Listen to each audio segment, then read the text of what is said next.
Good afternoon and welcome again to Mr. Bennett's History Minutes. Thanks for joining me here today. Today, I'm actually going to just talk just a couple minutes. So this is probably one of the shortest Mr. Bennett's History Minutes that has been done yet. Today I'm talking about this wonderful invention. Some of you may have no clue what this is, and that's okay. What this is a stirrup. It is, or stirrup, as some people pronounce it. This small piece of metal has drastically changed human civilization. This is used to help you balance on the back of a horse using a saddle. Now we know saddles have been around for millennia.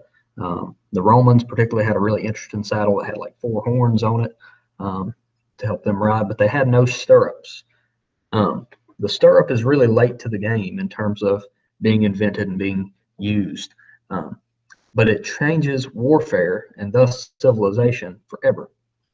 The stirrup that I've got right here is probably only about 200 years old or so at the most. You can look really closely here. You can see a little barb kind of piece there. That's where the weld is, I believe. So this is a hand-forged, hand-welded stirrup. I got this at an antique shop here in Albemarle for $2. It was dug somewhere. That's why it's so rusted.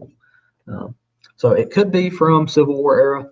Iron stirrups like this are still used. They're still made. They're going to have been made by saddlers in small towns and communities and big cities and everywhere, all across America and all across the world. I mean, they're still made by some blacksmiths today. It's not really going to be until the earlier 1900s or late 1800s, post Civil War era, that you're going to see a lot of factory made stirrups that are cast. And this one, with that weld starting to expose itself, that leads me to believe that this is hand forged. I would say 99% that this is hand forged rather than cast. And so that tells me that this was made by a blacksmith, probably in either on a plantation or in a small community somewhere, probably here in North Carolina, but it could be anywhere. Antiques travel around. I was watching History Detectives on PBS this morning, and they had this guy in Southern California with a powder horn that he got from somebody from Minnesota, who the horn originated in Massachusetts. So things move. So who knows where this was made? I'm not going to pretend that it was made here in North Carolina just because I found it here. However, it's handmade and it's old. Now, the reason this is important, the reason this changes civilization, is because this allows you to balance yourself very well on a horse. If I had 2 of these right here, I could show the balance a little bit better. With this, you can, for one, you can get up on the horse a lot easier.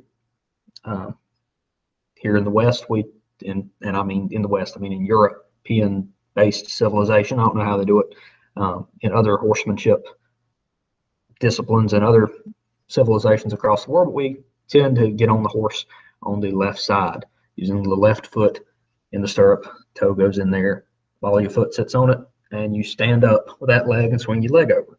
Without a stirrup, you've got to just jump up there. And that can be done, but it's difficult. It takes more training. It takes more, the horse has to be more used to it, and you're slinging yourself up there more than you are stepping up there. These are first invented as we know them today, being made out of iron, sometime in China around the 400s AD. Possibly a little earlier, possibly a little later. We know they get to Europe about 800, which is pretty late. England is already England by that point. It means that the Romans are long gone, the Celts have been subdued, the Welsh have been run off to Wales. Or the Celtic speakers that will become the Welsh have been run off to Wales. And the English were still riding around with saddles probably, but not much more than saddle pads. If they had a tree on them, the tree is what actually is the solid part that gives the saddle its shape to hold it onto the back of the horse.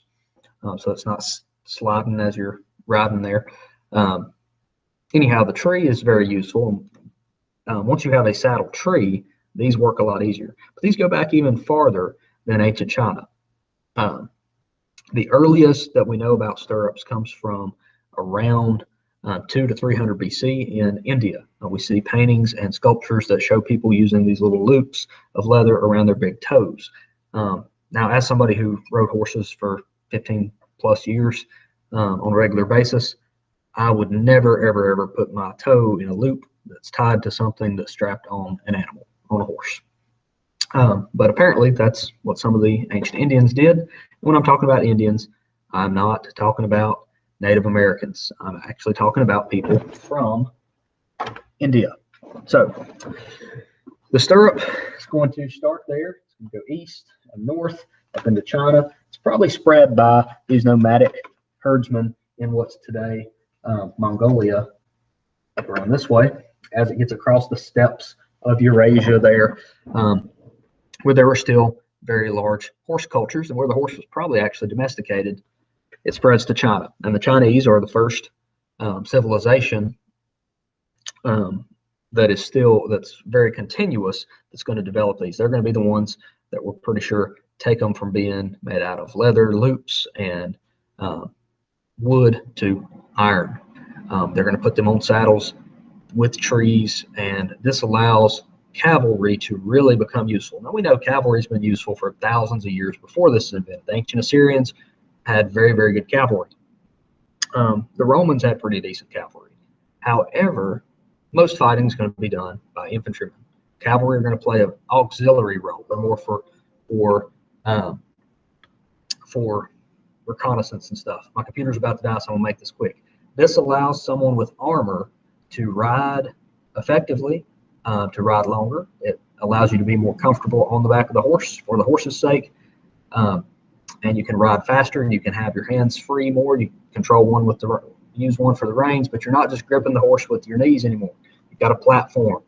This is what's going to allow people like the conquistadors, when they mix this technology with their swords and their lighter armor in the 1500s, to dominate native societies in the Americas.